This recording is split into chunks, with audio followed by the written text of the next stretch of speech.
through Yusek Leo Sebastian, passed a resolution approving sugar order number 4 without submitting to us the following: the import plan, which should be the precursor for any sugar order to be issued. No knowledge of the acting secretary, His Excellency Ferdinand Marcos Jr., and without even convening he proceeded to my office. This was late afternoon to early evening, and there was Senior Yusek Sebastian, DTI Secretary Fred Pascual, and PITC President Molly Chong. They were there because even before the discussion on sugar order number 4, we were heavy discussing on the possible source or sources for urea 4600 or 46 for the fertilizer. I confronted Yusek Leo Sebastian and asked him why he did such a thing behind the President's back, without the President's knowledge, and in an unfair and dishonorable way. I asked him to call then SRA Administrator Serafica and Board Member Beltran and ask them, and likewise ask them the same thing, where I asked Yusek Leo to put both of them on speakerphone. At yun din po ang nakuha kong sagot mula kay then Administrator Serafica. Ang sagot po niya sa akin, ang naging tugon niya, akala ko po kasi okay na, sabi ni Yusek Leo.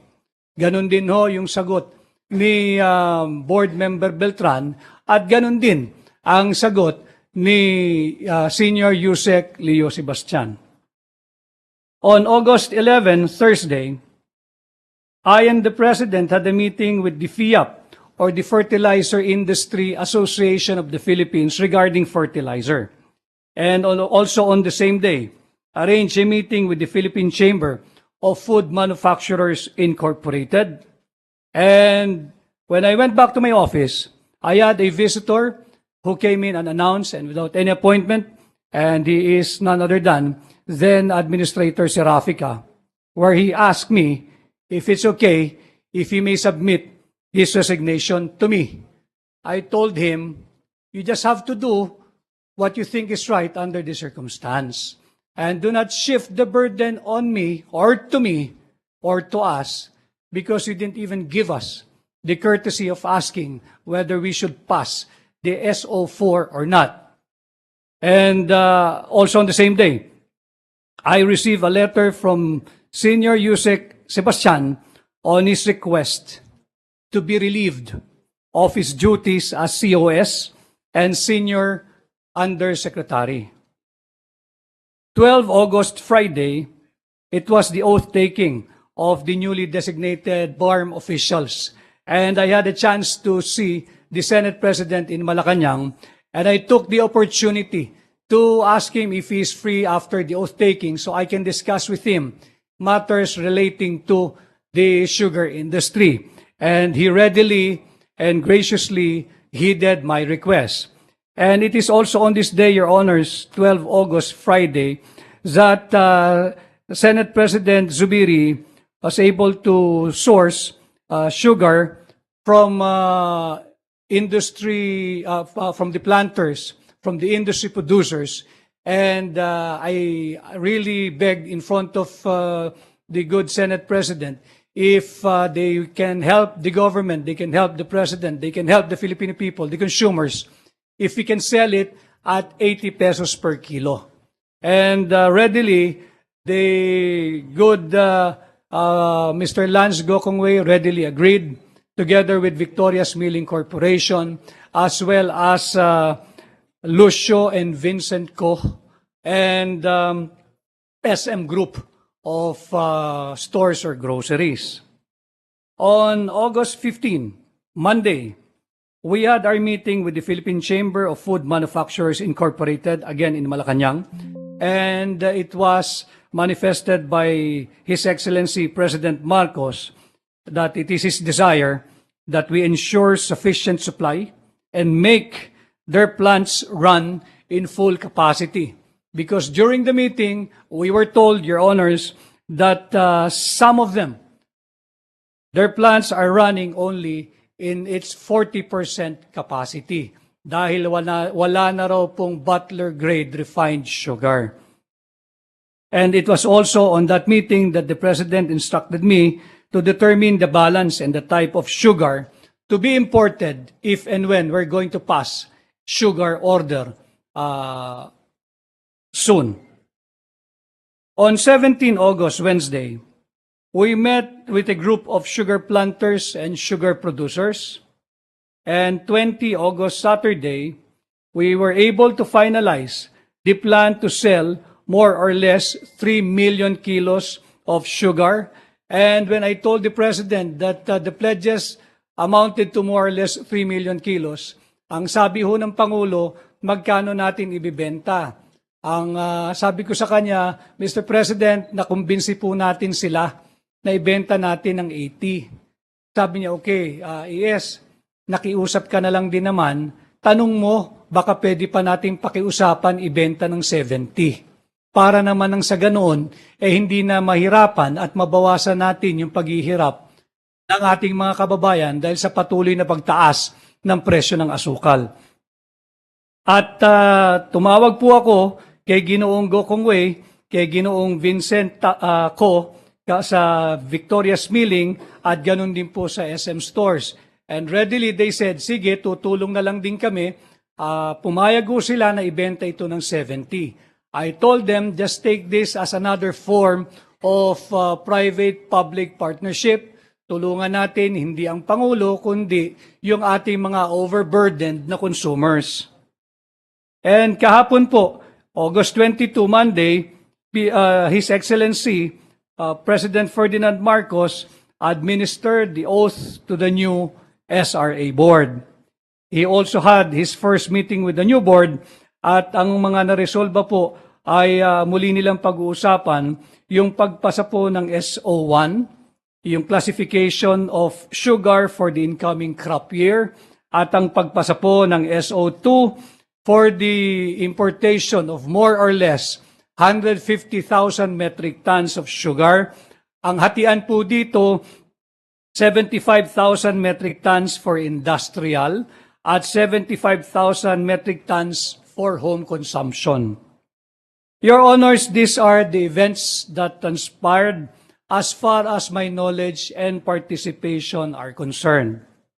And in closing, Your Honors, there is nothing more important than food security.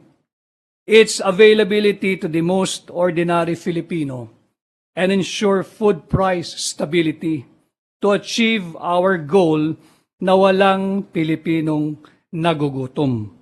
Na kapag napabayaan at pinabayaan po nating lahat, ay maaring magdulot ng social unrest. Yun lamang po, magandang umaga at maraming salamat po. Salamat, Executive Secretary. As agreed upon, we will be dispensing with your presence now because of the impending cabinet meeting. But as mentioned by the Chair minutes ago, in case the majority of the members of the committee will recall your presence, we will be inviting you again. The committee secretariat is directed to produce the transcripts of the good executive secretary, which is under oath, and to provide the members of this committee with copies of the same, preferably before the end of the day. The Sergeant at Arms is directed to escort the good executive secretary to the parking lot, unless the Senate President would like to suspend and approach and make a statement. Maybe I can just make an official statement because he mentioned my name during our meetings in Malacanang. Your Honor, may I? Just for 2 proceed, minutes sir. before I come up with my opening statement. I would like to take this opportunity. Nagpapasalamat po ako sa Executive Secretary. Totoo po yung sinabi niya dahil sa concern niya po sa industriya at sa ating mga magsasaka. Siya nagpatawag na isang meeting kung paano natin ma-resolve itong issue ito. And I would like to take this opportunity that he has been on top of the situation in terms of not only bringing down cheap prices of sugar to cheaply priced sugar to our markets. And it is being done as we speak. Pag pumunta po tayo sa SM SNR and all, it's already down to 70 pesos and per kilo of refined sugar. Para yan sa sinabi nga ni Senator Joel Villanueva, para sa mga turon at banana queue operators, so banana glazed, ito yung MSMEs. Kaya napapasalamat po ang taong bayan. And also, I would like to acknowledge the fact that they have been leading, no? The Executive Secretary has been leading the raids that are being done now all over Metro Manila and Mega Manila, in Bulacan, in Pampanga, in Quezon City, where we've already discovered hundreds of thousands of metric tons of hoarded sugar. Sila po yan. He gives me the reports. I share it with my dear colleagues para makita na action agad. Kaya maraming salamat po, Executive Secretary. I wanted you to hear this before you leave. Nagpapasalamat po on behalf of the industry at ng mga farmers sa mga ginagawang hakbang ng ating Pangulo through your office. Thank you, Senate President. With the Executive Secretary, do you have a reply, or I think you're turning on your mic? I would just like to convey my gratitude to the good Senate President. Thank you, sir. Mr. Chairman, Senator De La Rosa would like to say something. Yes, Mr. Chair, thank you. Before the Executive Secretary leaves this room, just would like to thank you, to thank the good Executive Secretary for coming over. At sana, sir, yung mga nahuli yung hoarders, tuluyan na ninyong kasuhan. May dapat kasuhan doon. Yung mga raids na ginawa ninyo, people are waiting kung meron talagang makakasuhan nito mga hoarders na ito at price manipulators. Maraming salamat, sir, sa inyong mga ginagawa. Thank you po. Mr. Chairman. The good Assistant Minority Leader is recognized. Salamat po, Mr. Chairman. Bago lang pong umalis si ES, nais ko rin pong magpasalamat kay ES Rodriguez, sir, sa inyong pag-aamin sa Blue Ribbon Committee na natanggap nyo na nga po ng mas maaga yung draft po ng Sugar Order number 4. Palagay ko, Mr. Chair, importanteng i-note ito as we move forward para klaruhin nga yung nangyari sa sugar fiasco na ito. Fiasco po na para sa akin importante, yan din po ang paglalarawan ni ES sa mga kaganapang ito. Salamat, Mr. Chairman. Thank you, Senator Ontiveros. Mr. Chairman. I hear something. I hear a voice from Cagayan de Oro. Yes, Mr. Chairman. Are you virtually present, sir? Because we are using blue jeans. Yes, we can see you. Yes, and that's right, Mr. Chairman. This early, I want to inform the Executive Secretary that I might be needing him again in the next hearing because I barely heard what his testimony because problems with blue jeans, Mr. Chairman. So it's not really my fault. I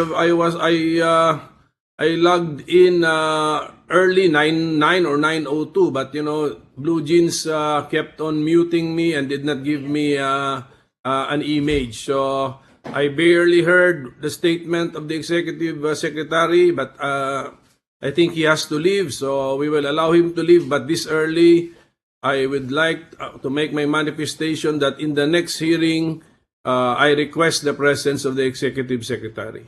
Note that, Senator Pimentel, but rest assured that what transpired a while ago, the technical glitch, was not because of blue jeans. We blame the technical people we have here. Apparently, they're not competent enough to interconnect what should have been interconnected 40 minutes before the hearing. So we apologize for that, but I have already instructed the committee secretariat to provide you with the transcripts before the end of the day. Senator Pimentel. Yes, Mr. Chairman. But if there are technicalities, we don't concern ourselves anymore with the technicalities. Para sa aming gumagamit ng platform, it is the fault of the platform from our point of view. So let us make the platform work, especially with a nice name like Blue Jeans for the Blue Ribbon Committee. So napakaganda na. I probably would disagree with that because the technical lady here in front of me forgot to click the audio button. It is only when my staff approached her that it was turned on. Of course, they will deny that. But nung binuksan na, umandar na. So, we apologize again for that. That's on the record. You will have the transcripts before the end of the day. And as I have mentioned a while ago, if there is a need, as agreed upon by the majority, that a good executive secretary will be recalled, so be it. And he complied. Any other members? Perhaps we can now dispense with the presence of the good executive secretary. Salamat po. Yung ibang titistigo, natakot, nagkasakit, may medical certificate, kayo nandito. You can be escorted outside by the USAA. Thank you, Executive Secretary Rodriguez. Maraming salamat at magandang umaga po muli.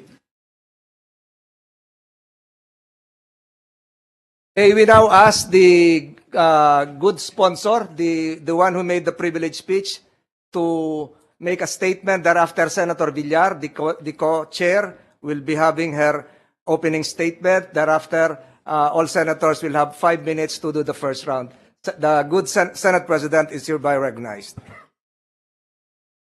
Maraming salamat po, Chairman Tolentino, for opening a Blue Ribbon investigation on this unauthorized sugar importation order, which I brought up in my privilege speech last week. Since I gave that speech, the involved SRA officials have stepped down from their positions and given way for proper investigations of this matter. I commend the quick action of the Office of the President on accepting the resignation. But of course, the deed has already been done, and we must get to the bottom of this fiasco. Why, Mr. President and my dear colleagues, why was the President, the concurrent head of the Department of Agriculture, not informed? And how was this released without his approval? Why attempt to import 300,000 metric tons of sugar at all when the SRA data, which I have with me, indicate that there is still a reserve of 127,000 metric tons of sugar in our warehouses, imported under sugar order number 3. And let me remind everyone, my dear colleagues, Mr. Chairman, that importation took place after 2 regional trial courts. And I know the good chairman is a stickler for rules and legalities. When 2 regional trial courts in Negros Occidental issued a temporary restraining order against sugar order number 3. And yet, they continued to import. The Sugar Regulatory Administration has, time and time again, defaulted to importation as a primary solution to our sugar problems and to the detriment of our almost 100,000 small and marginalized farmers. Not to mention the 800,000 laborers involved in the sugar production and almost 4 million dependents. So I hope that the SRA has answers to our pressing questions. The joke is, during the last administration of the department, it was no longer called the Department of Agriculture, but the Department of Importation. Kasi import na lang ng import. Pag may kulang sa isda, import. Kulang na manok, import. Imbis na tignan natin kung ano ang pangangailangan ng ating mga magsasaka para tulungan sila. Because food security is not only being able to have low-cost food available to the people, but it is also food self-sufficiency. Kasi kung nagkagera na sa buong mundo hindi tayo maka-import, di gutom tayo, we are not self-sufficient in feeding our people. As I have always said, Mr. President, I'm not totally against importation, and I mentioned this in our speech. I understand that local sugar production has been hit hard by a 1, 2, 3 punch of a pandemic, rising costs of inputs, and natural disasters like Agapon and Odette that hit the Visayas recently. I know that we will need to import some sugar to meet the demand that local supply cannot cover. Tama po yan. Agree po tayo dyan. But we must not import more than what we need. We must not favor importation over local production. And we must not import through such underhanded, unauthorized means as what almost happened with sugar order number 4. Dapat matigil na po yung mga ganitong klaseng mga dealings of government officials and in government offices. We just came out from a very controversial investigation on PSDBM in all these purchases of PPEs and other equipment during the pandemic, and now even laptops that are defective. Thankfully, ladies and gentlemen, we have a president who believes in the need to temper importation and balance the interest of our farmers as well. Finally po, So, Mr. Chairman, I'm looking forward to the hearings, and as I mentioned earlier, I laud the efforts before I end my opening statement. We laud the efforts of the quick action of the Executive Secretary against the illegal SO4 order and continued problem solving on the sugar industry's woes and supply-demand issues. So, Mr. Chairman, I'm looking forward to hearing the facts behind this release order, taking the necessary action that it never happens again. Further, I hope that we can come out with these hearings with a better understanding on how to go about importation programs in a way that will not step on our local farmers. Maraming salamat po, Mr. Chairman. Maraming salamat sa ating committee. Thank you, Mr. Senate President. My apologies to some of our colleagues. I forgot to acknowledge the physical presence of Senator Rafi Tulfo. Sir, good morning and welcome. And likewise, Senator Cynthia Villar, virtually present. And likewise, Senator J.B. Ejercito. My apologies again. May we now request Senator Villar, the co-chair, to have her opening statement. But prior to that, may we have other witnesses present from the SRA? Is former Undersecretary Sebastian present? You can be seated. Before we administer your oath, we will have Senator Villar. Who else? Mr. Antes and Mr. C. What about Board Member Valderrama and Board Member Serafica? Are they around or are they virtually present? Kayo ba yun nasa baba? Na Valderrama. What about Mr. Serafica? Valderrama is present. I think Mr. Serafica is in the hospital. So, Mr. Chair, good morning. We will have first the opening statement of the chairperson of the Committee on Agriculture. Senator Villar, you're recognized. Ma'am. Thank you, Mr. Chairman. I want to report on the Sugar Industry Development Fund, or law, which implementation should have prevented this problem. I want to inform the people that we passed RA 10659, or the Sugar Industry Development Act of 2015, an act promoting and supporting the competitiveness of the sugar industry and for other purpose. The purpose of which is to develop the competitiveness of the sugar industry, that means produce more sugar at a lower cost, enacted on April 15, 2015. Our SRA, or the Sugar Regulatory Administration, was given 2 billion per year to be spent for the following: 15% for grants to black farms under the Black Farm Program. Black farms are the organization of small farms of land reform beneficiaries for economies of scale. 15% for socialized credit under the Farm Support and Farm Mechanization Program, and farm inputs to be done by the Land Bank of the Philippines. 15% for research and development, capability building, and technology transfer activities under Research and Development, Extension Services, Human Resource Development, and Farm Support Programs, better signaling, better practices against disaster and climate change, training on farm school.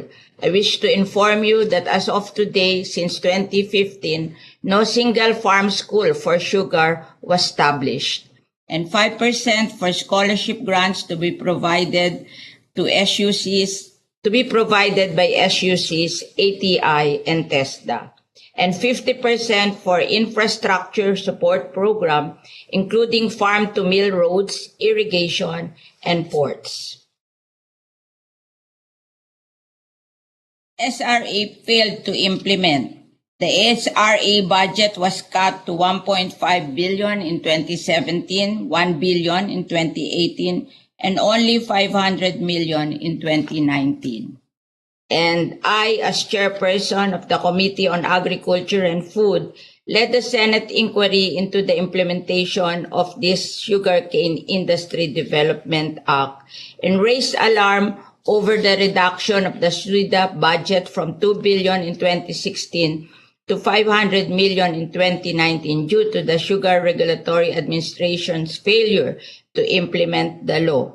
I asked SRA Administrator Serafica to put in place reforms that will make sure sugar farmers will benefit from the programs under the law. This was covered by Senate Resolution 804 dated July 2018 and Senate Resolution number 14 dated July 29, 2019. I told SRA not to ever underspend because the DBM will cut your budget because you are not able to use it. And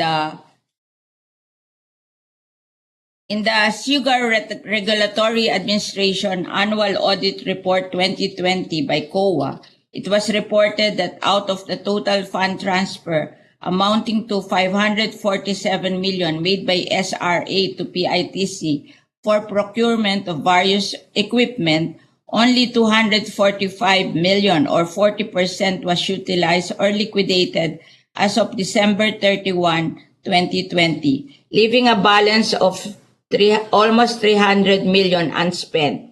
SRA parked with the Philippine International Trading Corporation, a trading firm under the Department of Trade and Industry, probably to make it appear that their funds had already been obligated.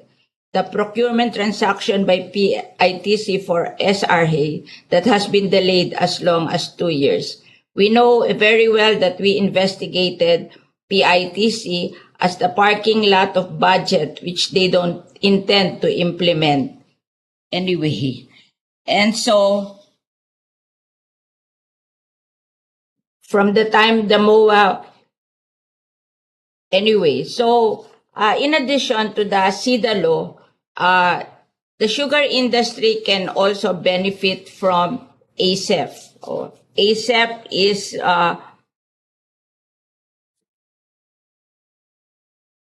is the law we passed in 2016, that is RA 1048, which is the Agricultural Competitiveness Enhancement Fund from Agri-Tariff collection other than rice, which will be implemented from 2016 to 2022.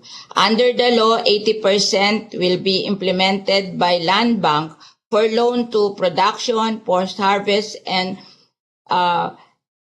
processing facilities, with 5 million maximum for co-op and 1 million maximum for individuals. And 10% will go to SUCs for research and development, commercialization, and establishment of research facilities, and 10% to CHED for scholarship for agriculture, forestry, fisheries, and veterinary medicine. So, why is the SRA so efficient about importation when they are very inefficient in the implementation of the Sugar Industry Development Act of 2015 and not using the Agriculture Competitiveness Enhancement Fund to help the sugar farmers? And in addition, the report of inventory and shortage from SRA is very difficult to understand. So I think it is being manipulated to allow importation. We should be able, after this hearing, to fix how we will do the inventory control of sugar, so we will be able to control the importation of sugar, because based on what they submitted to us, the shortage in raw sugar is only 20,000 metric tons, and we have imported 200,000 metric tons before. So why is there a shortage of sugar? Yun lang po, Mr. Chairman, and I hope this knowledge will help us solve our problem. Mr. Chairman. Senator Ontiveros, recognized. With the indulgence of Senator Villar. Oh, I'm so sorry, Mr. Chairman. I thought that the good Senator Villar co-chair still has the floor. I'm sorry, Mr. Chair. I thought that the good co-chair had finished with her opening statement. Thank you, Mr. Chairman. Senator Villar. Mr. Please Chairman, proceed. I'm finished. Thank you very much. Thank you, Senator Mr. Villar. Chairman. We'd like to acknowledge first the physical presence of Senator Robin Padilla, as well as the virtual presence of Senator Amy Marcos and Senator Bong Revilla. Senator Ontiveros, Thank you. recognized. Thank you, Mr. Chairman. And with the indulgence of the chair, thank you, Mr. Chair, for allowing me also to make a few remarks this morning. Like you, Mr. Chair, and like the Senate President, it is my wish that we get to the bottom of this important issue. Importation is always a complex and politically fraught issue. How do we protect our local sugar producers, already struggling with the high prices of urea dahil sa gera sa Ukraine, while keeping the price of sugar accessible for ordinary consumers? Pero bago po natin himayin ang mga nagtutunggaling mga isyong ito, kailangan ulit nating tanungin, ano ba ang nangyari at sumabog itong fiasco, tawag nga ni ES? Are there crossed lines among Malacanang, the DA, and the SRA board? Una, sinasabi ng Malacanang na illegal ang SO4. It was called illegal because it was issued beyond the authority of the entity that issued it. Wala daw authority si dating Yusek Sebastian. But is that true? How can it be illegal when it was the Executive Secretary himself who issued a memorandum dated 15th July 2022 authorizing former Yusek Sebastian to sit as ex officio chairman or member of all duly constituted committees, councils, boards, or bodies where the DA Secretary is a member. Sa nasabing memo, he has the authority to sign administrative issuances. Sabi ni dating Yusek Sebastian, he may have misread the intent of the President. But it is part of presidential prerogatives to supervise and, if needed, override the exercise of delegated powers. Kaya ang tanong ko, bakit hinayaang pumalaot ang SO4? Why was it not immediately brought to the attention of the President by the Executive Secretary that there was a new sugar order meant to bring in 300,000 metric tons of sugar?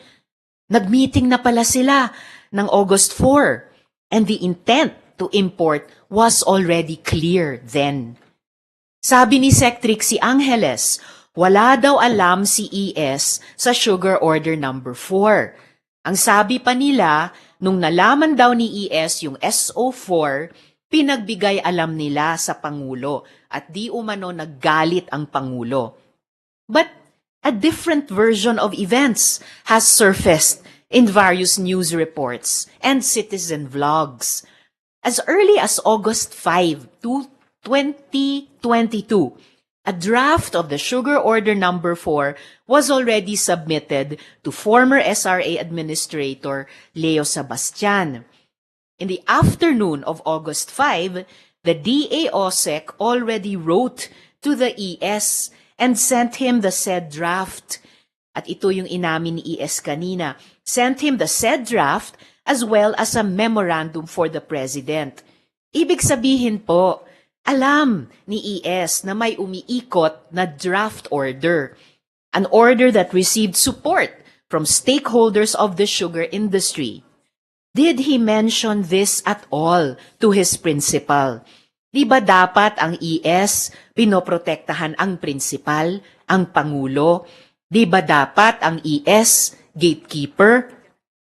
Sa totoo lang, this could have been a simple policy debate on the sterile question of, do we need more sugar? Pero bakit may packaging na niloloko ang Pangulo? Bakit pinapalabas na may paglilinlang? Why suggest na first time nyo nadinig na may sugar order number 4 when you were informed and kept in the loop as early as August 5? Panghuli, what did the ES think of the 100,000 metric tons standby stocks requested by the SRA to be imported by PITC? They knew this was a proposal. Was this acted upon? Was this to counter the hoarders? Mr. Chair, this only drives home the point na kailangan na talaga natin ng maayos na liderato sa DA. I hope this is not a portent of things to come. Maglalabas ng order, iaatras ang order, ide-deny na sangkot sa order. Nobody is helped by disorganized leadership. Not industry, not the traders, not the producers, and certainly not the consumers. This was not only about one man misinterpreting intent and acting outside powers. Ultimately, this is the fallout of a messy, haphazard bureaucracy. Wag na natin i-minimize ang damage na nagawa nito.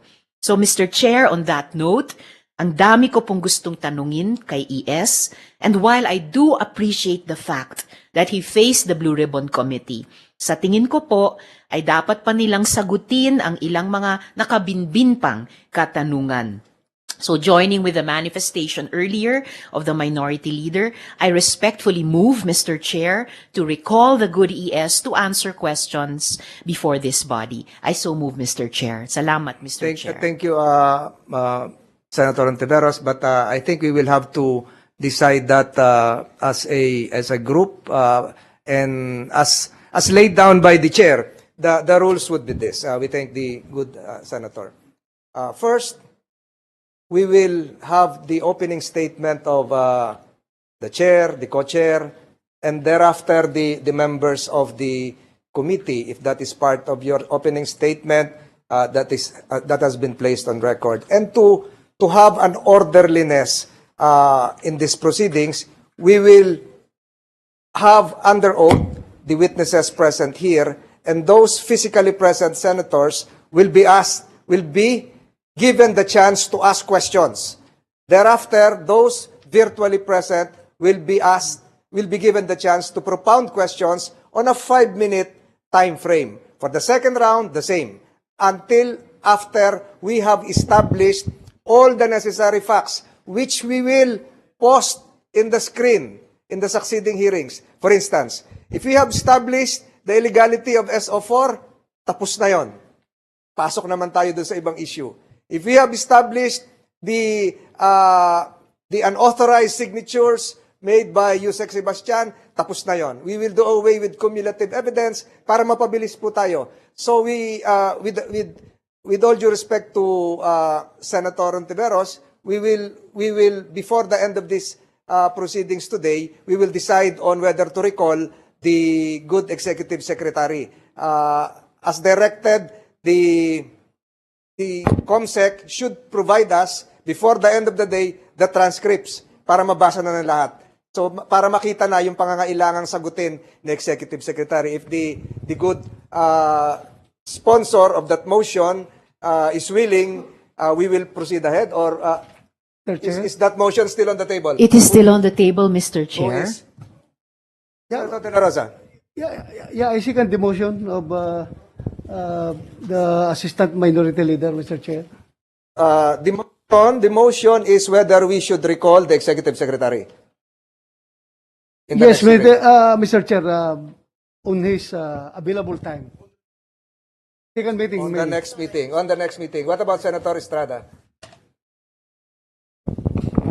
As long as he's not busy with his work as an executive secretary, I welcome his presence. Mr. Chair. Even without reading first the transcript, of course, which you have heard a while ago, the testimony of E.S.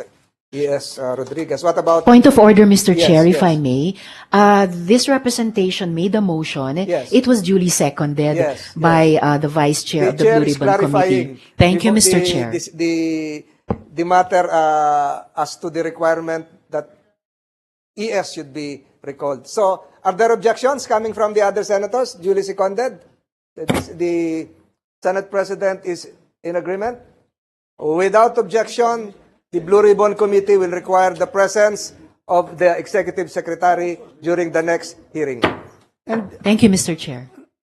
May we na, Senator De La Rosa? Yes, Mr. Chair. Is that an amendment? No, Mr. Chair. I would like to. I would like to move for the physical presence of former SRA Yes. Administrator Serafica, Mr. Chair. Before, if you can hold on to your motion, we will again restate the rules of these proceedings. One, all the senators physically present can ask questions direct to the witnesses present here, the resource persons. Thereafter, those virtually present. Those physically present are here, the SRA members, and there is a motion here coming from Senator De La Rosa to require the presence of former board member Serafica, SRA Administrator Serafica, who I believe is online. Administrator Serafica, are you still online? Yes, Mr. Chair. Good morning. I'm online. Okay, ito yung tanong ni Senator De La Rosa. Sa House, uma-attend ka. Bakit sa Senate ayaw mo umattend? May time Mr. pa. Chair. Saan po kayo umuwi? Saan po kayo umuwi? Sa Paranaque po, Mr. Chair, hindi ko talaga na-comply yung revised We can health have the protocol, Parañaque Police Mr. escort Chair. you here. So, are you willing to attend today's hearing para matapos na ho ito dun sa parte nyo? Kasi mahirap po yung nasa online kayo, yung mga former colleagues nyo nandito physically present, at sa House po umattend kayo. Can we show his face? Saan ba yung mukha niya? Ba't hindi natin nakikita mukha niya? Can you wave, Mr. Serapica? Kumaway kayo. Naka-off po kayo. Hindi natin alam, baka hindi naman siya yan. Naka-off po kayo. Nasaan po I kayo? am not Can I be allowed to show my video, Mr. Chair? Yes. We are waiting for your face. Mr. Chair, Yes. I got stuck in the traffic light last night from the House, and I could not comply the revised health protocol of the Senate, Mr. Chair. No, we will conduct an antigen test for you. Just punta ka na lang dito. Senator Estrada is willing to assist you in having an antigen test. And there is a motion here coming from Senator De La Rosa to require your physical presence before the end of the day. Are you willing to do that? Is there a I shall second? comply, Mr. Chair. Second the motion. Duly seconded. So the Senate Blue Ribbon Committee directs you to proceed to the second floor of the Senate premises now, since you are just still in Parañaque, which is just a few minutes away. Can you do that? I will do that, Mr. Chair. So we expect you to be here before 12 o'clock, Mr. Serapica, and we can dispense with your virtual presence right now. The good committee secretary, can you administer the oath of those present here physically? The General Counsel, sino yung mga nandito? Can you all rise and raise your right hands? Can you please raise your right hand? Do you swear and affirm to tell the truth, the whole truth, and nothing but the truth in this proceeding? Thank you. Thank you. My dear colleagues, present here are former officials of the SRA, some members of the private sector. We have provided you with copies of their sworn statements. And in the order of questioning, I forgot to recognize Senator Angara, Senator Bongo. In the order of questioning, the first to us to take the crack would be Senator De La Rosa. And the persons to be asked would be Yusek Sebastian, Dr. Robin C., Mr. Antes, and if Mr. Attorney Beltran is present, can you wave, sir? Are you around physically? He's the one in the hospital. So the persons I mentioned a while ago will be subject to questioning from the Blue Ribbon Committee members. First to take a crack is Senator De La Rosa. You have 5 minutes, sir, before we suspend. Thank you, Mr. Chairman. Good morning, Yusek Sebastian. Morning, Mr. Senator. Yeah, thank you. Thank you for coming. And first of all, ako, sabihin ko lang sa'yo, I have no doubt about you. Alam kong nag-research muna ako. about you, and I found out na you have a very good track record, service track record. But since you are involved in this fiasco, you have to answer my questions. Is it all right with you? Yes, Your Honor. Now, based doon sa sinabi kanina ni Executive Secretary, lahat ng text mo sa kanya regarding na nagpapalo up ka about this, yung sugar order number 4, ay wala siyang sagot sa mga text mo. Is that true? That is correct, Your Honor. Okay. So wala siyang sagot. Now, sinabi niya na ang sagot mo daw sa kanya at saka si Rapika ay akala ninyo na okay na kay Presidente. Is it true? That's correct, Your Honor.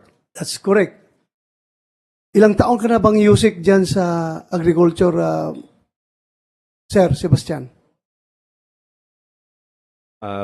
March to the present, Your Honor. So bago lang.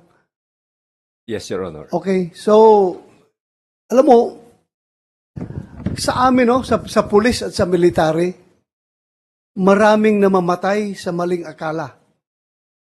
Pag nag-assume ka nag-assume, ay talagang lives are at stake. Pwedeng mamamatay ka sa gira pag nag-assume ka na nag-assume. So, alam niyo yung ginawa niyong assumption is parang kung ako ordinaryong tao, I cannot accept that reason na sabi niyo na pirmahan mo yung sugar order number 4 in behalf of the President or for and in behalf of the President being the Secretary of Agriculture, na pirmahan mo yan dahil sa maling akala. Parang hindi ko matanggap-tanggap yung rason na yan. Meron pa bang mas malaking rason dyan? Aside sa maling akala. People are wondering, people are speculating na meron pang mas mabigat na rason siguro yan. Bakit mo pinirmahan? Hindi lang sa maling akala. Ako, I don't buy that justification. Forgive me for my frankness. Maling akala. I will not buy that explanation. Please give me more satisfying explanation. Your Honor, I actually have prepared a statement, but it will not allow me to read. With the permission of submit Senator it. De La Rosa, is your statement different from your submitted sworn statement? It summarizes, Your Honor. It And, summarizes your and sworn this- statement. And it put into context the decision how we arrived on SO4. Kasi binigyan niyo po kami ng affidavit niyo. That's correct, Your Honor. So there is now a second affidavit. No, this is not. This is more of a statement summarizing more or less, No, and but putting into context. That will be converted into a sworn statement because you are under oath right now. Okay, that's all. That's all. So right. what's the difference between the first affidavit and your second statement? It only put it into context, Your Honor, the decision, because the affidavit is more of a narrative, Your Honor, of events.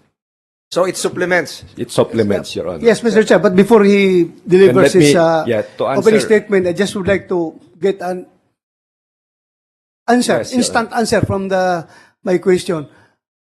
The instant answer, Your Honor, is that starting July or even earlier than that, we are already seeing the rise of price of sugar and also the diminishing supply of domestic sugar, Your Honor.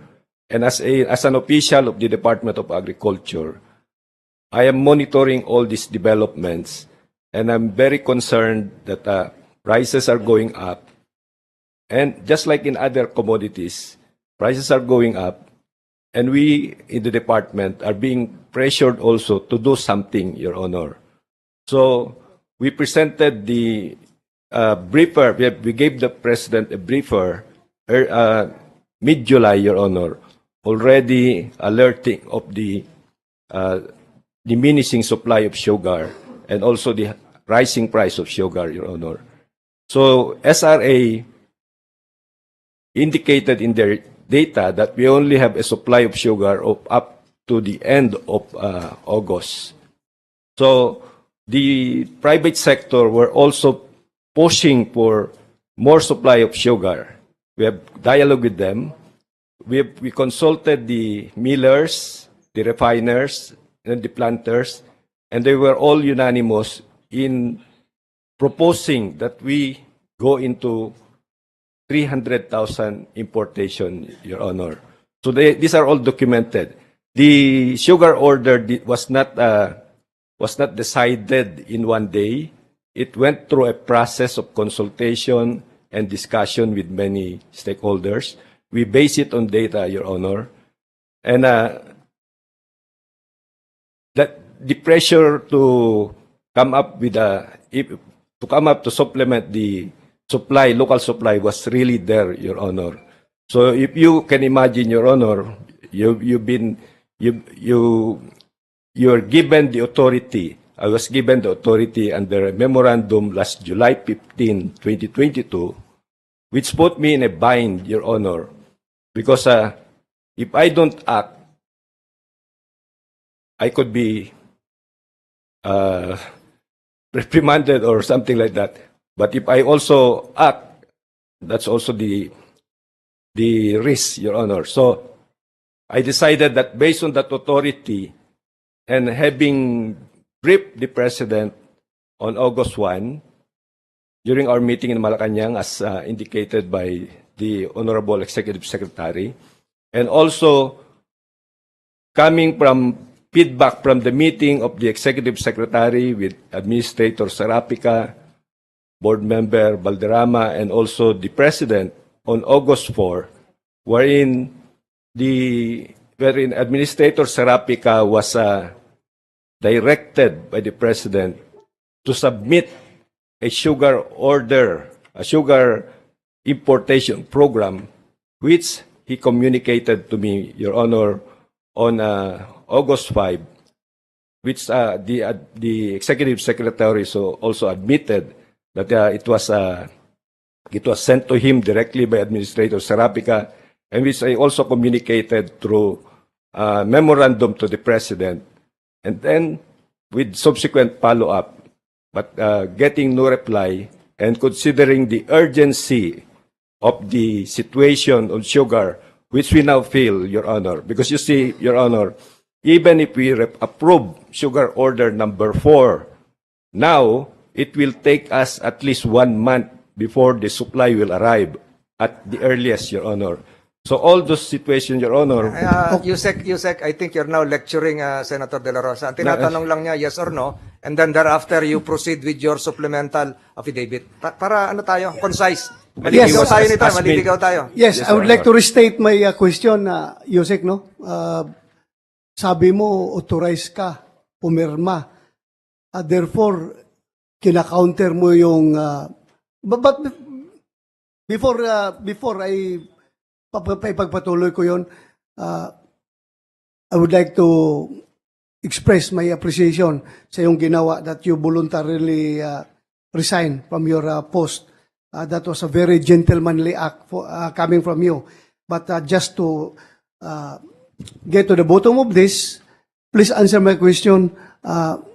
Parang lumalabas sa sinasabi mo na you are authorized.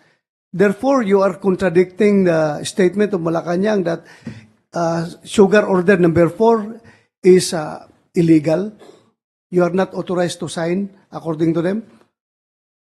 As per the July 15, 2022 memorandum from the Executive Secretary, as authorized by the President, Your Honor, it is very clear, if I may read, and I think that was also cited by the Honorable Risa Ontiveros.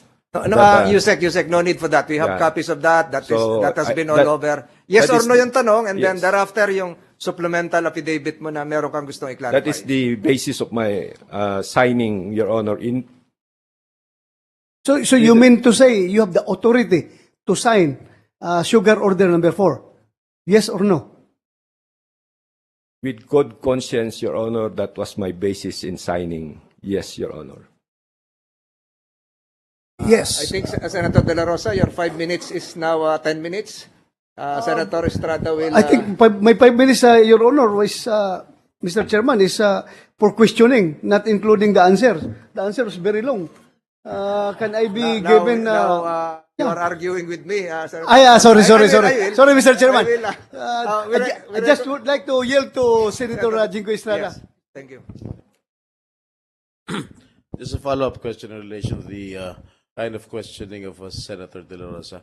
Mr. Sebastian, did you talk or approach the President before you signed SO number 4? I did not have that chance, Your Honor. Did you not even call him or make an appointment with the President before you signed SO4? Because I have this document, SO number 4. You signed, your signature appears, you signed above the name of the President. I signed for the Secretary of Agriculture, Your Honor, who is Yes. also the chair of SRA. You signed in behalf of the Secretary of Agriculture, which is the President himself. Am I correct? That's correct, Your Honor. Why did you not ask permission from the President? I base it on the authority that was given to me in good faith, Your Honor. Authority given to you by whom? By that memo on July 15, By the Executive Secretary? 2022. By the Executive Secretary as authorized by the President. Yes. Did you Your Honor. talk to the Executive Secretary before signing this in behalf of the President? I sent the memorandum on August 5, Your Honor, and as also mentioned by the Executive Secretary, I texted him on a Sunday of that the following Sunday. So he did not reply. Am I correct? That's correct, Your Honor. He did not reply, but you still signed it In my without affidavit, any permission coming from the President himself. that is correct, Your Honor. In my affidavit, You I shouldn't have stated- signed the Your SO Honor, number 4 without the approval of the President. There is also in that memorandum, Your Honor, that whatever I do can be considered regular unless disapproved or reprobated by the President, Your Honor. And that is exactly what the President did when I informed him personally on August 10, 2022, Your Honor, when I reported to him that we have approved the 300,000 metric tons importation for sugar, and he disapproved that my action, Your Honor, and also the importation. So I immediately conveyed that to Administrator Sarapica, and Administrator Sarapica also did revoke or remove the publication of that special order, sugar order number 4, Your Honor. But I still believe that you should have asked for the clearance of the President, because your authority to act as chairman of the board emanated from the President. Am I correct? I was acting in good faith and because of the urgency of the matter, Your Honor. But with full sense also, Your Honor, that it can be disapproved and reprobated by the President. Senator Estrada, with just a 1 minute direction from the chair. Will the good committee secretary provide all the 5 members in this elevated platform, the thick folders? Because I see now a lot of staff members are having that thick folders that should be provided to the members of this committee. Dapat bigyan din kami rito. Ito yung tinatanong ni Senator Estrada, wala kaming kopya. Can you provide us with 5 more copies here, including the Senate President? Yung mga senator sa baba, bigyan nyo rin. Pero kami, walang kopya dito.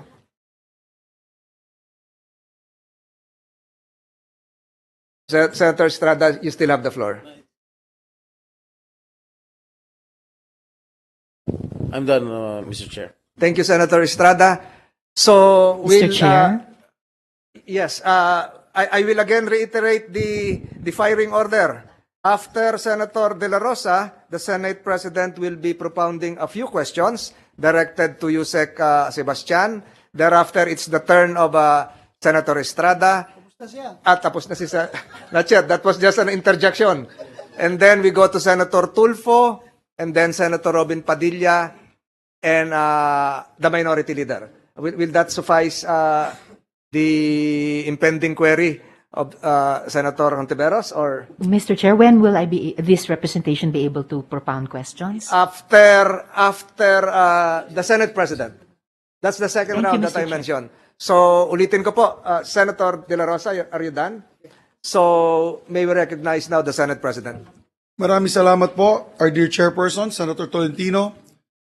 We are conducting this hearing to see if we have any malfeasance or malfeasance, usurpation of authority, or what have you, illegal acts identified under the Graft and Corrupt Practices Law, Mr. Chairman, particularly on this issue on SO4. Mr. Chairman, I'd like to, first of all, the onset of my statement, say that Yusek Sebastian is a well-respected member of the agri community. I just came from Los Baños celebrating the 100 years of UP Ranchers Club. Ako po ay member ng rodeo team dyan. At lahat ng kausap ko po doon, kaibigan niya po, si Yusek Sebastian, has nothing but high praise for the gentleman. So I feel that the conduct of the Yusek on this particular issue was not his and his alone. That's why my question, Your Honors, is sino po talaga umudyok sa'yo na kailangan po natin mag-import? I mean, you're new to the industry, Your Honor. You're new to the department. Am I correct? You're less than 1 year in the department? You're just a few months old, no? Is that correct, Yusek?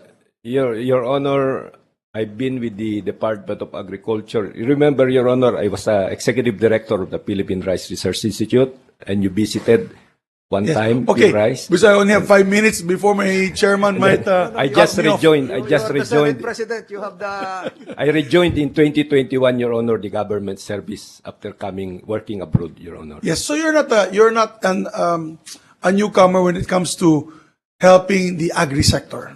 And actually, we welcomed your appointment at the time when you were newly appointed once again as a member of the Department of Agriculture.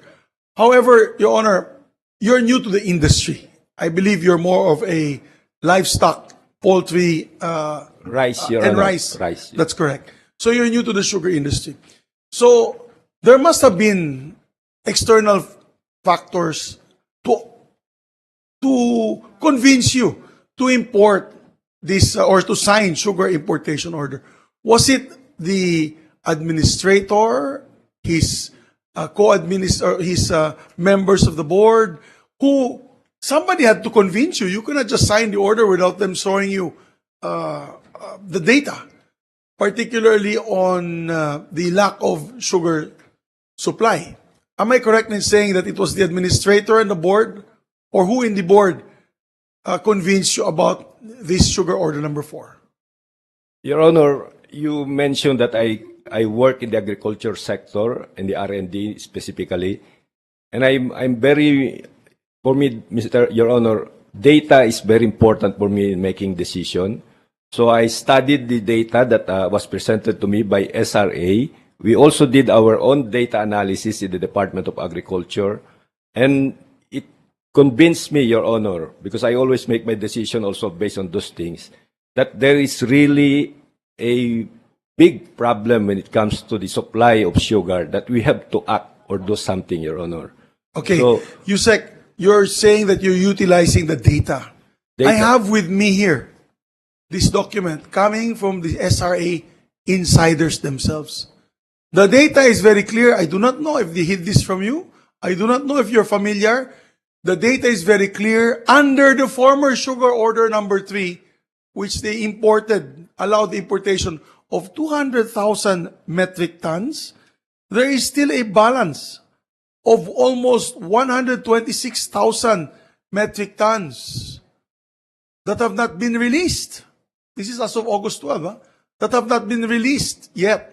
So what shortage are we talking about? Di nga nare-release itong asukal na ito. And, if I may be allowed, may we ask the nandiyan na, ready na ba yung aking tao? Papakita ko lang sa inyo, yung bude-bodega na parang mga dagat ng asukal. It's just a sea of sugar that have been apprehended in the last few days in bodegas all over the country. Please go ahead, Jess. Pakita mo. Yan. Asukal yan. Dahan-dahan lang. Yan, galing sa container. Ayan pa. Yan, parang dagat ng asukal. Sea of sugar. These are container vans. They have sugar hidden in them.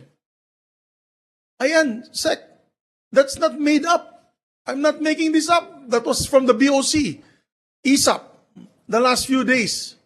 Different bodegas from Quezon City, Laguna, Bulacan, Pampanga. Sige, may video pa. Saan ba yung video? Gusto mo pakita pa namin yung video? Is this a shortage? Is this the shortage that you're saying? Your honors in the DA. Ayan. Ano yan? Are we pretending that that's not in existence? Is that being hoarded for price manipulation? Oh, let's show the video, if I may be allowed by my dear colleagues. 1 minute lang yun. Jess, can we show the video I sent you, if it is ready? Pinasukan nila.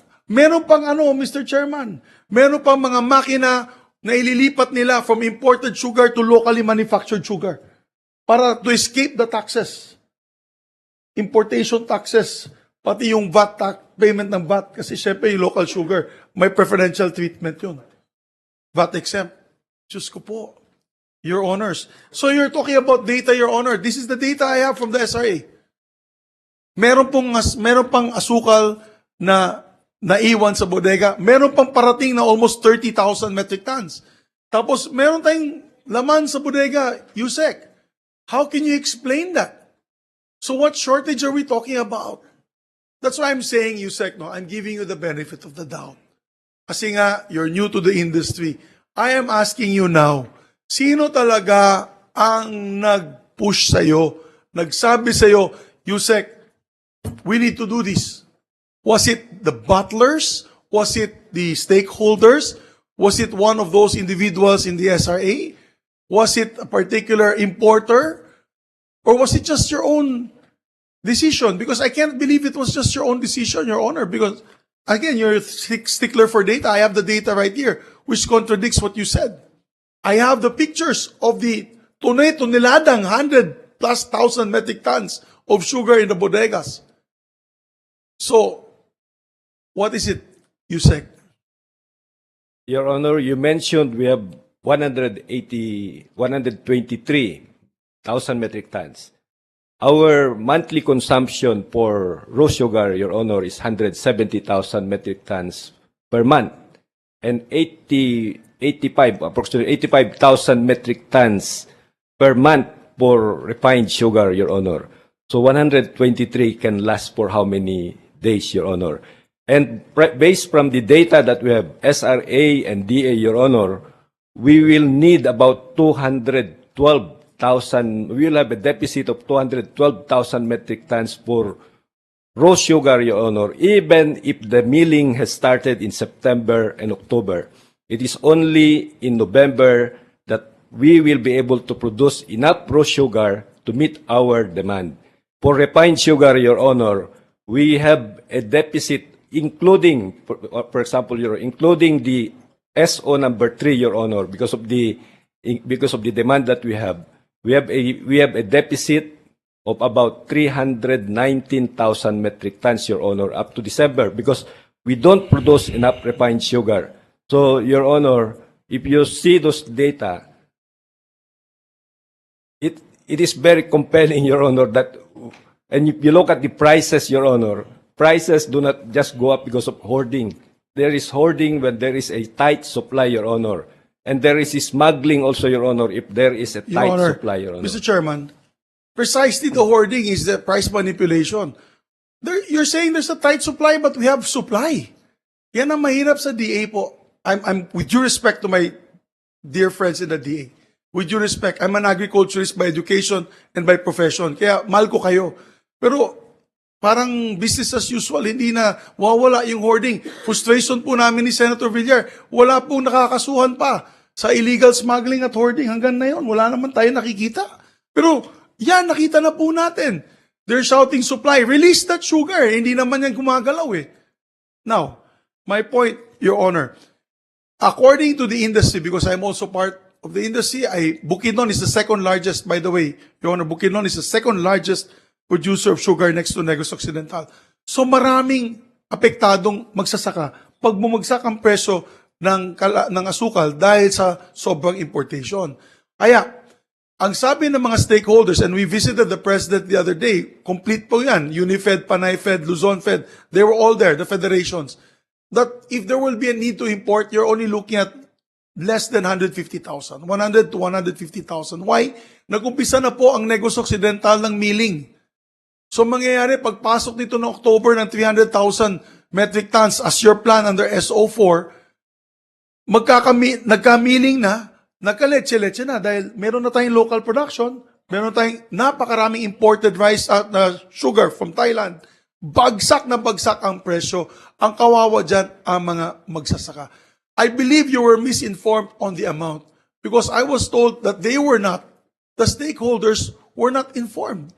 I do not, that is the problem, Your Honor, Mr. Chairman, when you say, oh, we had notified the stakeholders. Sino-sino yun? Dalawang tao? Tatlong tao? May Sugar Alliance eh. Hindi po kayo nagtawag ng Sugar Alliance meeting.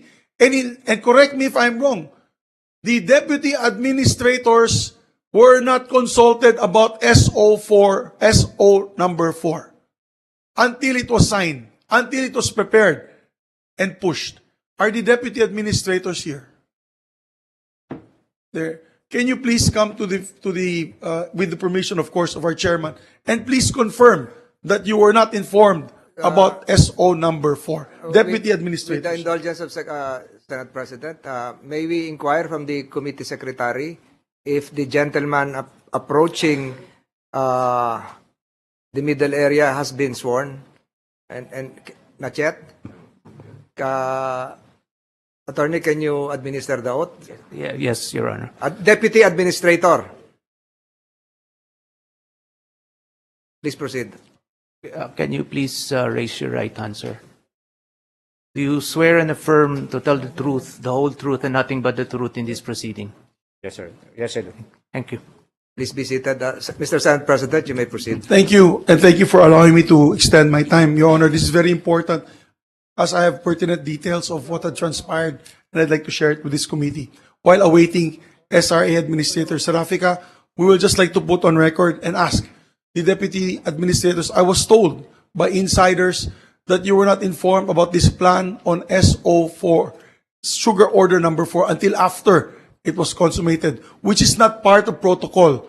I believe it is management first who comes out with the recommendation to the SRA Administrator and the board, and after which it is duly approved. Is that correct, Your Honor? I affirm and confirm that I, the Deputy Administrator for Regulation Department, along with the two other Deputy Administrators, one for the Admin and Finance and the other for Research and Development and Extension, as well as the legal manager who is in front of me, and the other managers of the Sugar Regulatory Administration have not been consulted on this SO3. Mr. Senator, Your Honor. Can you identify the personalities you mentioned, the person in front of you who failed to inform you? Pwede mong banggitin yung pangalan? Hindi ka in-inform nino? The Sugar Board did not communicate with us, Your Honor, as far as the crafting and the issuance of Sugar Order number 4, Your Honors. It's Sugar Order number 3 na-inform kayo dati? We were part of the issuance and crafting and processing of the Sugar Order number 3, Your Honors. Senate President, you have the witness. So, do you feel that it is not proper on Sugar Order number 4, what transpired, that it was not proper procedure? Dapat nasabihan dapat kayo para makabigay naman po kayo ng opinion ninyo kasi kayo ang nasa regulation, kayo ang nasa legal, yung mga deputy administrators. According to our SRA governance manual for under the GCG rules, Your Honor, the management is defined as the administrator, as composed of the administrator, the Sugar Board, and all managers, Your Honor. And as by good practice in our quality management system, would require that all endorsements before the Sugar Board's approval must pass through and be routed to all the managers and the deputy administrators prior to endorsement officially to the Sugar Board, Your Honors.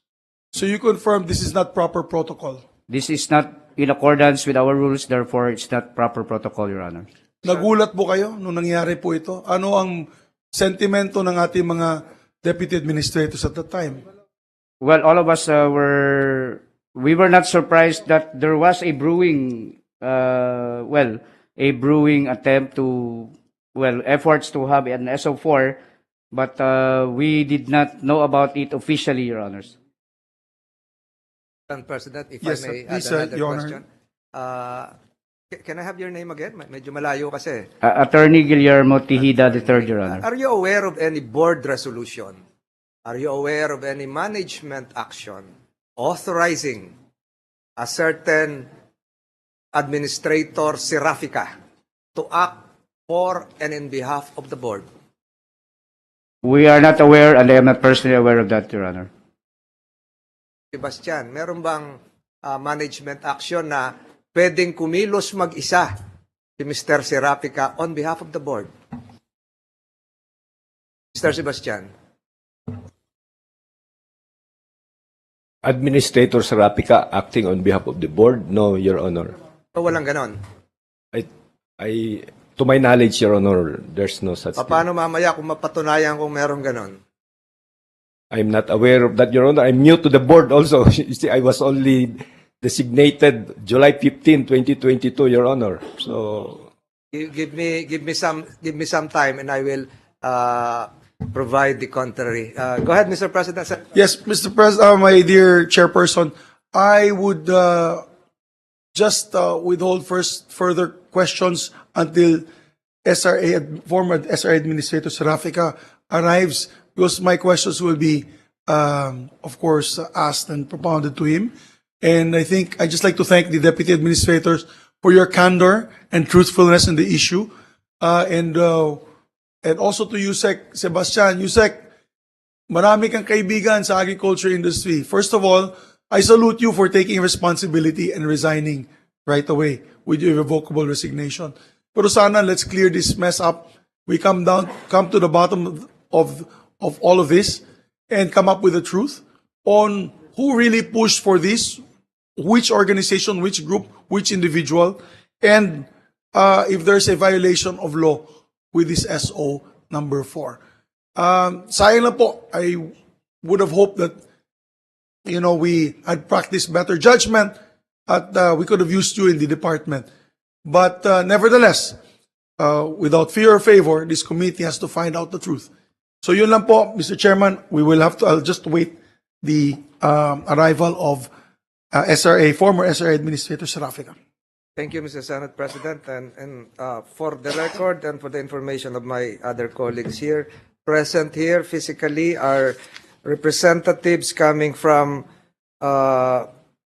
Coca-Cola Philippines, Attorney Tanyada, and likewise present is the President of the Philippine Food Processors and Exporters Association. Can you raise your hands para makilala kayo? And then we have another person in attendance, Mr. John Paul Antes, Senior Sugar Production Regulation Officers. And considering that you have your tick folders in front of you, you are allowed to shoot questions on any of the personalities I mentioned a while ago. The representative of the minority leader is recognized. Senator Hontiveros, Your Honor, you have 5 minutes. Thank you, Mr. have, Chairman. 4 minutes now and 59 seconds. Thank you, Mr. Chairman. I wouldn't presume to represent the minority leader. I do have some questions sana po para kay ES, pero i-reserve ko na lang po kapag nakabalik na sila sa isang susunod na hearing. So my follow-up questions for today, Mr. Chair, will be for former Yusek Sebastian.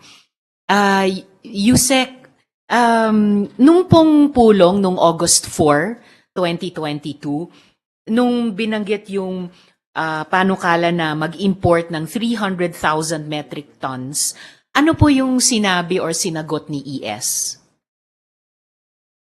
Your Honor, I was not present in that meeting on August 4, 2022. It was only reported to me later by Administrator Serafica. Ano pong inulat sa inyo ni Administrator Serafica? Kung anong sinabi or sinagot ni ES dun sa proposal na yon? No details, Your Honor. The only, in my affidavit, Your Honor, I was only informed that they have a meeting. On August 4, Your Honor, I was called by ES Rodriguez to inform Administrator Serapica to proceed to Malacanang. And after that, Your Honor, I was informed by Administrator Serapica that they have a meeting together with ES and through Zoom with the President and the then newly appointed board member Valderrama. No other details, Your Honor, was given to me, except the following day when I was sent an email by Administrator Serapica that he was called to Malacanang August 4 and ordered by the President to submit a sugar order program, a sugar importation program, Your Honor, which he transmitted to me during that day, Your Honor. And again, it was also the basis of my writing a memo to the President, Your Honor. I think it's in my affidavit, Your Honor, the details. So we can conclude, former Yusek, na sa pagitan ng 2 araw na iyon, August 4 hanggang August 5, kung kailangan i-direct kayo na mag-submit ng sugar importation plan, at the very least, live pa yung proposal na mag-import ng 300,000 metric tons. Hindi pa po na disapprove at that point in time. Yung eventually pumaloob sa SO4. The 300,000, Your Honor, has been circulating already for some time, Your Honor, because Right. there was a stakeholder consultation on July 29, and then they also made endorsement. These different stakeholders, they made endorsement on the amount, and more or less, I think if you review the different press releases that has been circulating in the industry, Your Honor. Salamat, Yusek. Doon po sa lumabas na slide ni ES, yung isang slide nila, lumabas po yung memorandum kung saan may proposal, bukod pa po sa 300,000, ano po, may panukala mag-import ng dagdag pang 100 metric tons. So tama po ba na on top of the 300 or 100,000 metric tons rather. So tama po ba na on top of the 300,000 metric tons pa iyon, yung 100,000 metric tons additional? Tama po ba yon? If approved by the President, Your Honor. Yes, that would be if approved additional. by the President. So proposal nga po. Let me Yes. clarify, Your Honor, that the 100,000 was a suggestion, Your Honor. But PITC came back later that they can only handle 50,000, Your Honor. 50,000. Sige po. Pero nung ang suggestion ay 100,000 metric tons, ano yung justification noon? Why was the initial suggestion bago pinababa ng PITC sa 50,000 metric tons? Bakit po yung initial na mungkahi, dagdag sa 300,000 metric tons, ay 100,000 metric tons? Before finalizing the memorandum, Your Honor, I have a conversation with PITC. And it was suggested, Your Honor, that PITC would like a rolling stock, something like that, replenishable. But I told PITC that this is not possible because usually the memo will only be for a fixed volume. So I suggested that if we can increase it so that you can use that. But later they came back, Your Honor. But I have already sent the memo, Your Honor, by the time. But the original recommendation of SRA, Your Honor, is also 50,000. Your Honor. I see you, Sec. Yung namang pong mga bodega na nakikita natin, no? Yung 126 or 123,000 metric tons na yan mula sa Sugar Order 3, yun po ba ay pupunta sa end users? Ibig sabihin, ito ba yung mga ibebenta sa mga supermarket?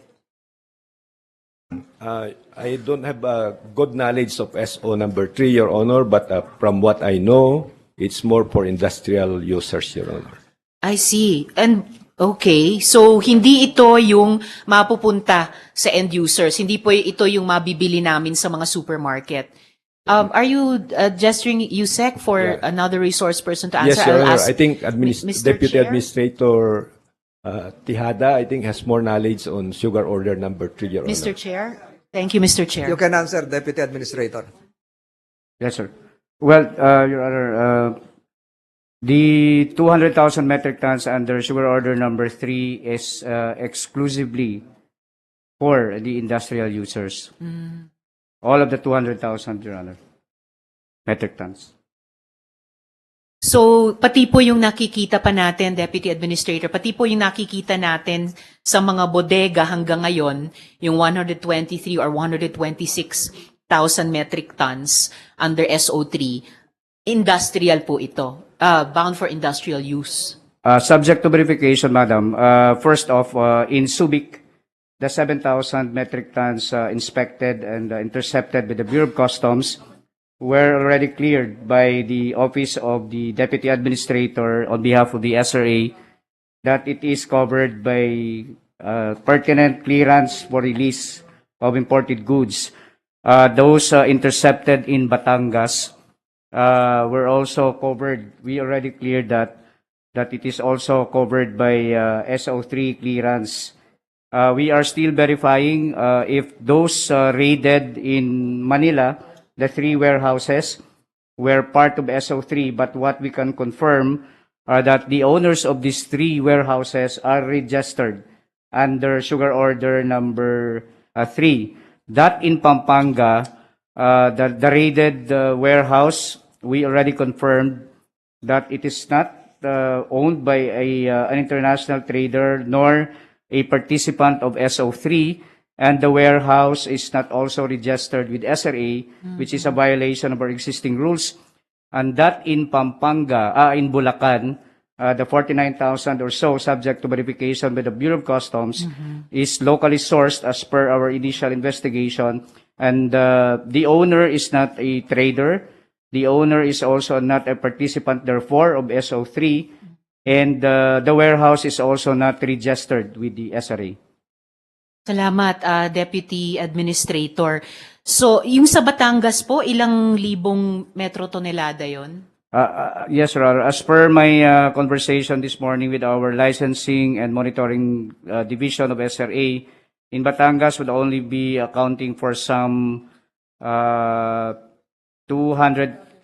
bags, Your Honor, and that Which is how many metric tons, sorry? times 20, Your Honor. Okay. Divide by 20. So that's only 200,000 bags.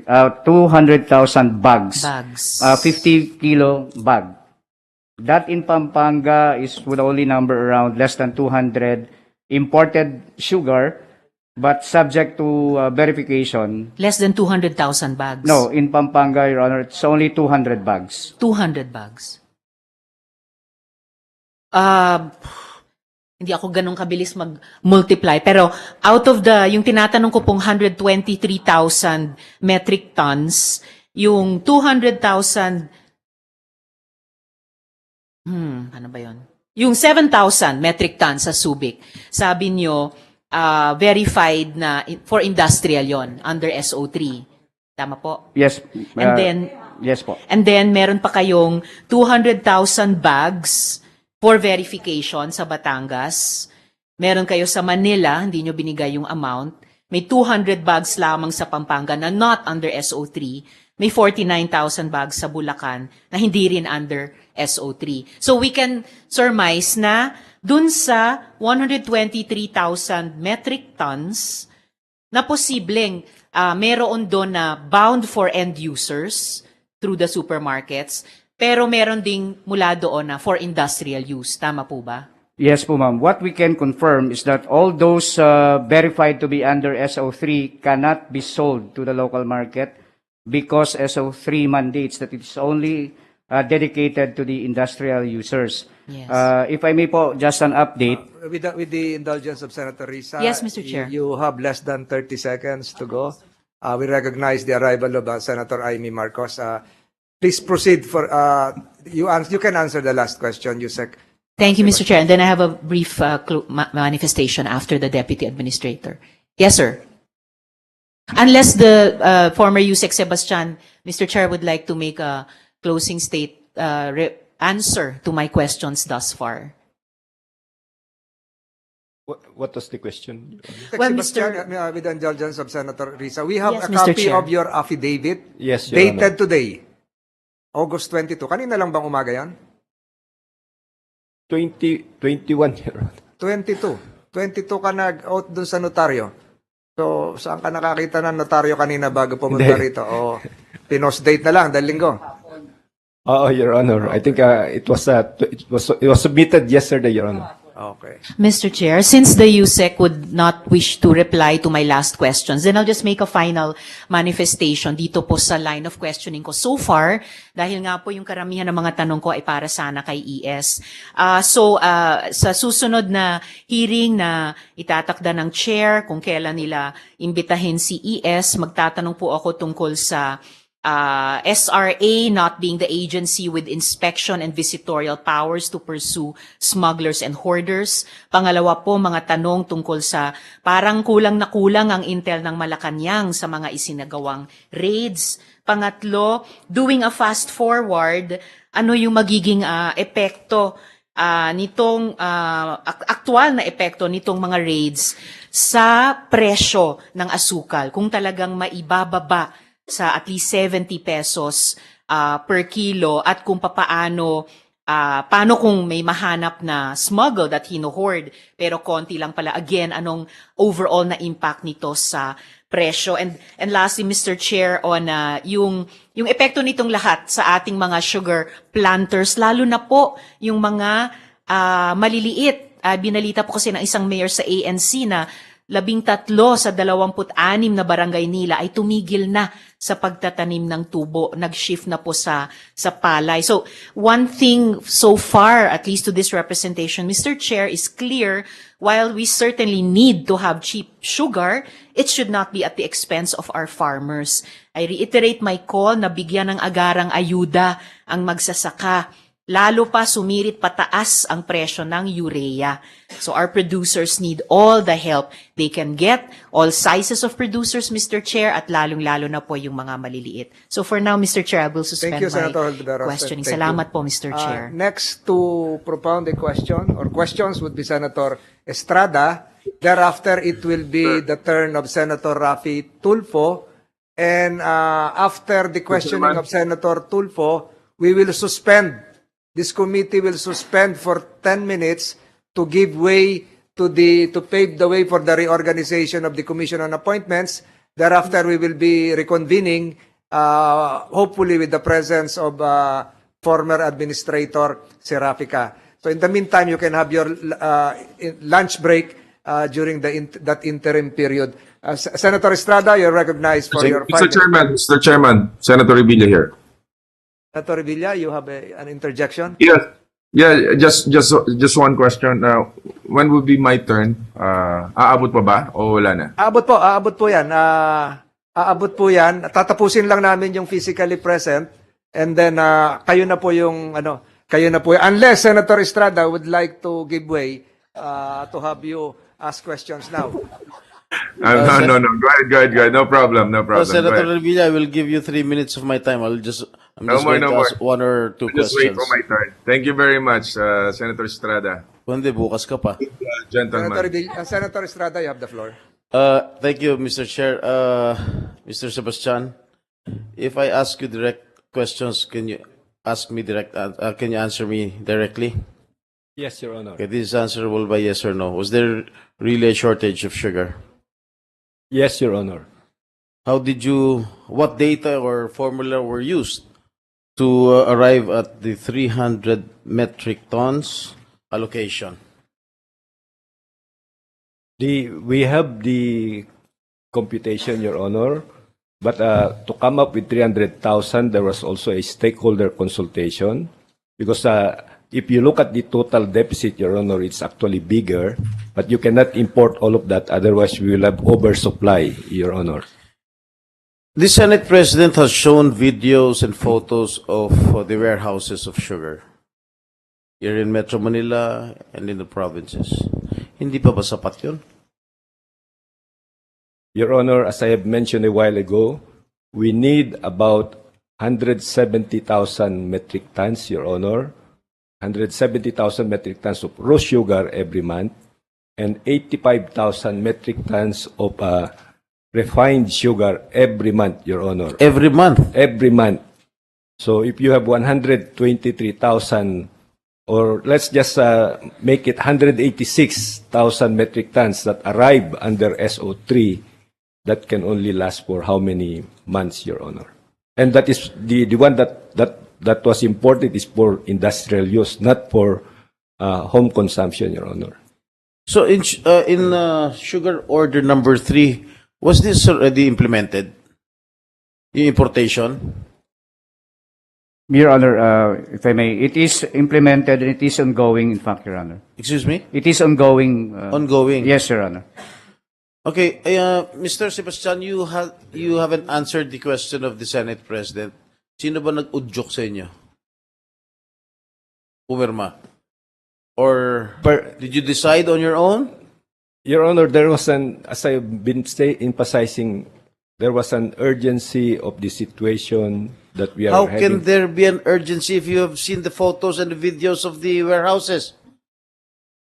And daming asukal. Your Honor, we are talking about the months of October, September and October when we have a big deficit for brown sugar, yung parang pambanana Q, and then we have a big deficit for refined sugar up to December, Your Honor. And we are talking about how many months, Your Honor?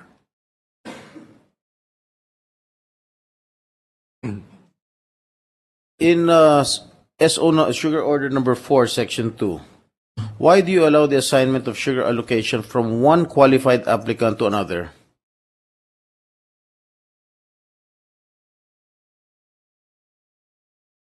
Can you repeat the question, Your Honor? In sugar order number 4, section 2, why do you allow the assignment of sugar allocation from one qualified applicant to another? I am not familiar with the detail of that, Your Honor. Maybe we can ask. Pumirma ka rito, hindi ka pamilyar.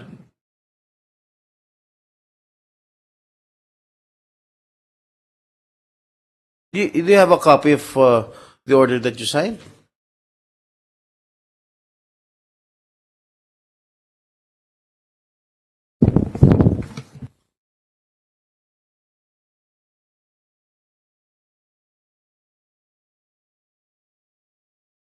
So the question of Senator Estrada is why are you allowing the assignment of import allocation to another qualified applicant, which is part of your Section 2, SO number 4.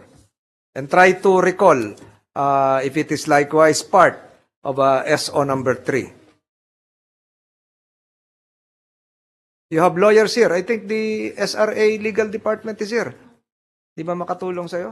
Yeah, maybe we can ask our legal department, SRA, Your Honor. Good morning, Your Honor. I will be the one to ask, not you. What's your name? Attorney Ronald Rimando, Your Honor. Attorney Rimando, you're under oath. Bakit, tinatanong ni Senator Estrada with his permission, bakit pwedeng i-assign yung sa ibang tao yung allocation? Number one, Your Honor, it is allowed in the SO4 that the assignment of import allocation is allowed. Nga ba, why? What's the rationale for this? Yun ang tanong ni Senator.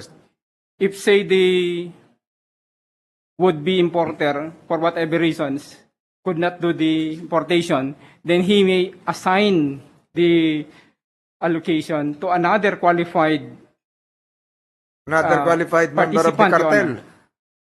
Honor. Paano?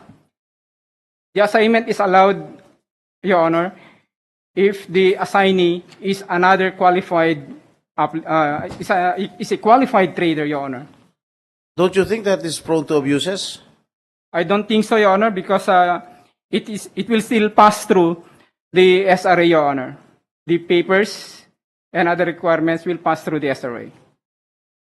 So there is always a check and balance, Your Honor. May I know what is the reason behind it? Ba't kailangan ipasa pa sa ibang qualified applicants? Well, the tenor of the SO4 allowing the assignment, Your Honor, is not mandatory. What do you mean it is not mandatory? The subject provision, Your Honor, says the a qualified participant may assign its import allocation. So it's up to him, Your Honor, whether to assign the import allocation or not. If for whatever reason, say, he could not do the importation because of logistics reason, Your Honor.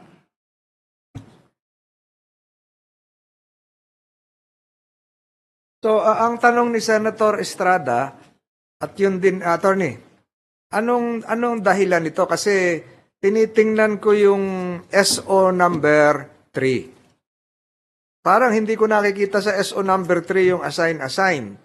At hindi ko rin nakikita sa SO number 3 yung, hindi ko nakikita sa SO number 4 yung nakalagay sa SO number 3 yung payment of performance bond.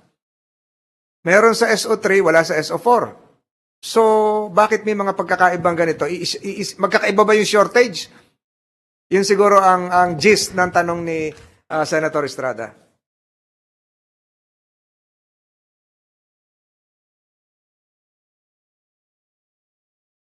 You answer that or do you want additional time? You compare SO3 with SO4.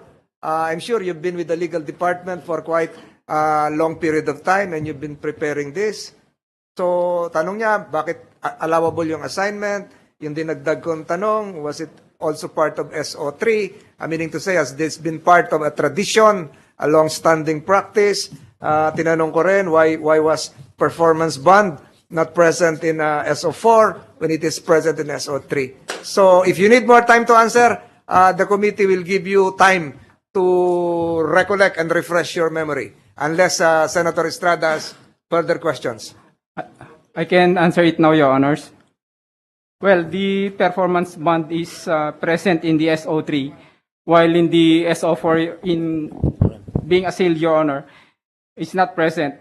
And the absence of that performance bond in SO4, that I could not answer, Your Honor, because I really do not have any personal knowledge or any participation in the SO4, Your Honor, Your Honors. Thank you. Senator Estrada is excusing himself for a while, so he will continue that line of questioning when it returns.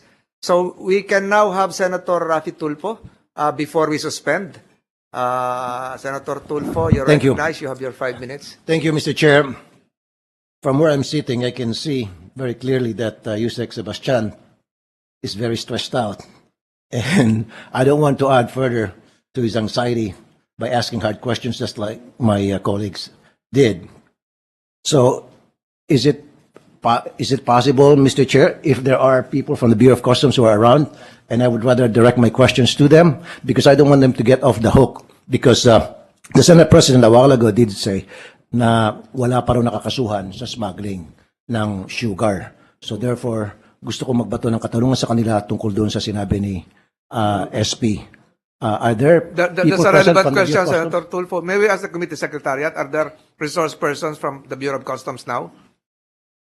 No, Your Honor, none present yet.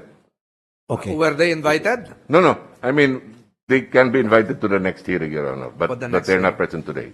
Neither were they invited. Senator Tulfo, they're not Okay. around. Well, then, I have to ask you a question and maybe make a request, Yusek Sebastian. Sorry, you're going to be off. You're not going to like my question, my direct question. To me, you seem to be a very smart guy, tama? So many people vouch for your character. Marami ako narinig about you, even from SP, Mig Subiri. And I was told na ikaw ay galing sa abroad. At nakapag-aral ho ba kayo sa abroad? Yes, Your Honor. As a scholar, Your Honor. Scholar. Okay. Ano pong tinapos niyo po, sir? I got my PhD from Cornell University, Your Honor. Wow, PhD, Cornell University sa abroad. Okay. So that means you're a very, very smart guy. Right? So, if you're a smart guy, if I were you, I think it's better, it's high time na sabihin mo na sa amin dito, huwag na tayo magpaikot-ikot pa, kung sino yung mga nasa likod mo. Kasi nga po, sir, hindi ka naman po pipirma sa ibabaw ng pangalan ng Pangulo ng Republika ng Pilipinas, sa ibabaw ng kanyang pangalan, kung wala pong may utos sa inyo, kung wala pong nasa likod nyo na malalakas ng mga tao. I think you're just trying to cover up something here. Get the monkey off your back. I think it's about time that you have to confess. I mean, because you're a smart guy, right? Cornell University, PhD, or you're just trying to outsmart us. That's why you don't want to tell us kung sino po yung mga nag-utos sa'yo. No, Your Honor, there was nobody who pushed me or pressured me on this matter, Your Honor. Yung pangupag sa sign sa ibabaw ng apelyido ng presidente, sa pangalan ng presidente, yung ba'y gawain ng isang scholar at may PhD sa Cornell University? No, Your Honor, I signed for the Secretary of Agriculture based on the authority that was given to me on July 15, 2022. Who gave you the authority, sir? The authority was, the memo was issued by the Executive Secretary by authority of the President, Your Honor. Okay, but did you ask the Executive Secretary about that memo to make sure that you can sign on his behalf sa ibabaw pa man din ng kanyang pangalan? Presidente po pinag-usapan natin po, hindi po yung ordinaryong kawani ng gobyerno. The memo, Your Honor, states that I can sit as ex officio chair of boards, committees, etc., of any government agency where the Secretary of Agriculture is a member, Your Honor. And the SRA board is one of those boards where the Secretary of Agriculture sits as ex officio, Your Honor. So since the Secretary is the member, and I am representing him more or less, I signed for the Secretary of Agriculture, who is the President of the Republic, Your Honor. For the Secretary of Agriculture, right? That's what you're saying. But you signed above the name of President Bongbong Marcos. Yes, with an initial 4, Your Honor. That's why I'm going back to what I said earlier. Is that an act of a very smart person? Because hanga po ako sa inyo, yung credentials niyo po, napaka-impeccable. Okay, di po ba? Now, kung smart po kayo, hindi niyo po gagawin yon. Ang magagawa lang noon, yung pipirma po sa ibabaw ng pangalan ng presidente ay people who are dumb or stupid. And you're not stupid, right? I don't think so. You don't look like stupid to me. You look like a very smart guy. Kaya lang, ayaw mo lang magsalita kasi nga, meron kang pinagtatapang mga grupo o tao. I think yun po observations ko. Wala ho, Your Honor. Nakikita ko po yung paa nyo pag ganun-ganun na po, ninirelease ka. Sige na po, hindi ko na po dadagdagan yung anxiety ninyo. Thank you, Mr. Chair. Sana po, Mr. Chair, sa next hearing, ma-invite po natin yung mga taga-Bureau of Customs. Kasi nga po, Mr. Chair, nakikita ko po, yung mga taga-Bureau of Customs, they're very relentless in the fight against smuggling sa sugar and all. And I have to commend them for that. On the other hand, ang tanong, bakit nakalabas yung mga asukal na yon, yung mga hoarding na tinatawag nila, nakalabas ng pier? Sana, hindi na nakalabas yung kinagawa lang sana ng customs, yung kanilang trabaho. Diba? And then from what I've heard, itong pinaka-latest, yung sugar sa Subic, ay meron palang permit yun. Mr. Chairman, Your Honor. So, dito sumablay ang mga taga-Bureau of Customs. Ano bang pangalan nitong Commissioner ng Customs? This guy, he opens his mouth before he would even look at the documents available. He could have asked people in his office mag-provide ng E2M documents from their system para masiguro niya na kung legit ba o hindi yung mga produktong i-rate nila. I think what he did, this guy from Bureau of Customs, para ma-divert yung attention natin. Meron kasi tayong serious attention. Ito na nga yung SO4. Ngayon, para ma-divert yung attention natin, rate sila left and right, bahala na ang Diyos. Para yung ating attention ay mapunta doon sa smuggling versus doon sa SO4 na sino nag-utos kay Yusek Sebastian pumirma. So I would appreciate it really, Mr. Chair, if we could invite a member of the Bureau of Customs, especially this guy, the commissioner, I forgot his name. I would really like to talk to him kasi mukhang mahilig itong magpadalos-dalos. And again, there's nothing wrong na mag-grade siya na mag-grade. Go ahead. Pero Dapat pag nag-ride siya, tinatansya niya muna at alam niya kinang ginagawa para wala naman maabala mga tao, walang napapahiya. Yun na po, Mr. Chair. Thank you, Mr. Chair. Thank you, Senator Tulfo. You consume 5 minutes and 15 seconds, so still within the threshold. As agreed upon, and with the indulgence of our other colleague here, Senator Robin Padilla, this committee will suspend for 10 minutes to pave the way for the reorganization of the Commission on Appointments. In the meantime, you can have your lunch given to you while we also await the arrival of former Administrator Serafica. So without objection, the Senate Blue Ribbon Committee is hereby suspended.